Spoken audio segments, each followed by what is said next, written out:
Important quand on publie les résultats, c'est que les résultats reflètent la volonté de l'électorat. Et comment vous savez que ça reflète la volonté de l'électorat? Il y a plusieurs niveaux. La première étape, c'est que vous devez voir si ceux qui s'opposent à ces résultats-là, est-ce qu'ils ont des PV qui montrent que ce que la CENI a projeté est faux? C'est le point de départ. Est-ce que ce que la CENI est faux? Non. Ce que la CENI a fait est faux? Ça, ils n'ont pas prouvé cela, mais ils demandent l'annulation. Quand quelqu'un demande l'annulation, sans même chercher à vérifier, à comparer ces chiffres à ceux de la CENI, vous devez déjà comprendre que cette personne-là a perdu. Parce que moi, si j'ai perdu et si j'ai gagné, je vais vous montrer mes preuves. Personne n'a brandi des preuves. Alors, deuxième chose, nous allons publier les résultats par bureau de vote. C'est une occasion pour ces personnes-là de venir voir si la CENI a manipulé les résultats. Moi, je pense que c'est le plus important. Nous sommes dans un pays où les gens n'ont pas toujours eu la chance de voir un processus transparent. Cette CENI vous donne toute la transparence. C'est pour ça que nous avons établi ce centre Bossolo. C'est pour que les gens puissent voir de leurs propres yeux. Et quand nous aurons fini, nous allons publier les résultats sur notre site web. Prenez vos résultats, vous, les journalistes, les témoins des partis, les partis eux-mêmes, les observateurs, vérifiez.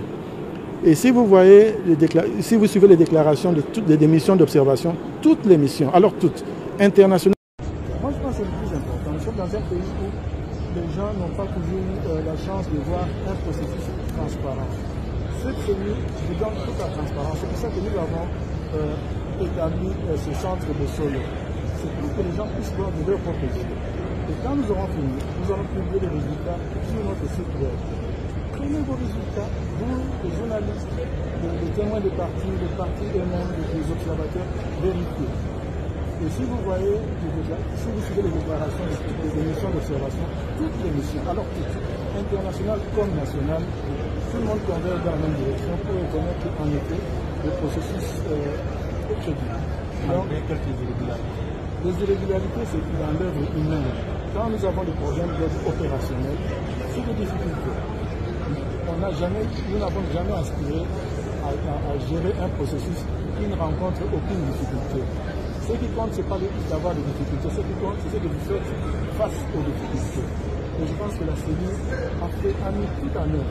Je vais aller un peu au-delà de votre question.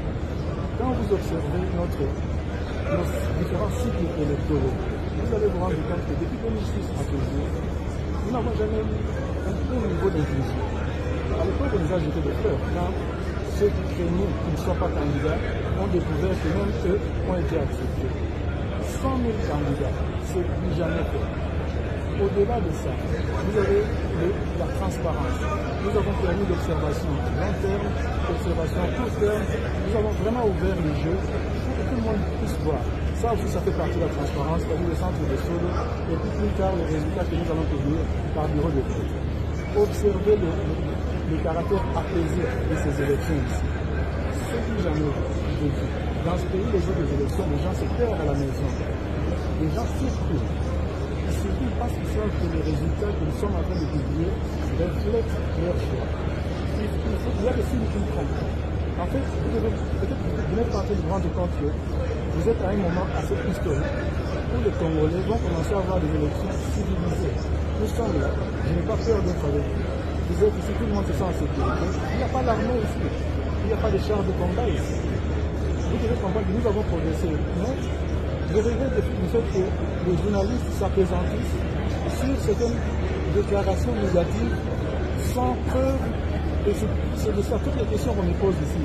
C'est par rapport à ce qui a été dit et qui n'est pas plausible. Parce que même la mission de la CENCO, les gens attendaient que la CENCO aille dans le sens opposé de la CENI.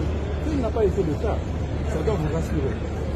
Et je vous dis que c'est toutes les missions qui ont abondé dans le même sens. Et moi, je pense que nous, en tant que pays, nous devons être fiers de l'étape que nous venons de franchir. C'est une étape très importante où il y a une convergence de vie. Et les gens sentent que ce qu'ils font, c'est la volonté du peuple. C'est the will of the people, comme on dit en anglais. Soyons contents.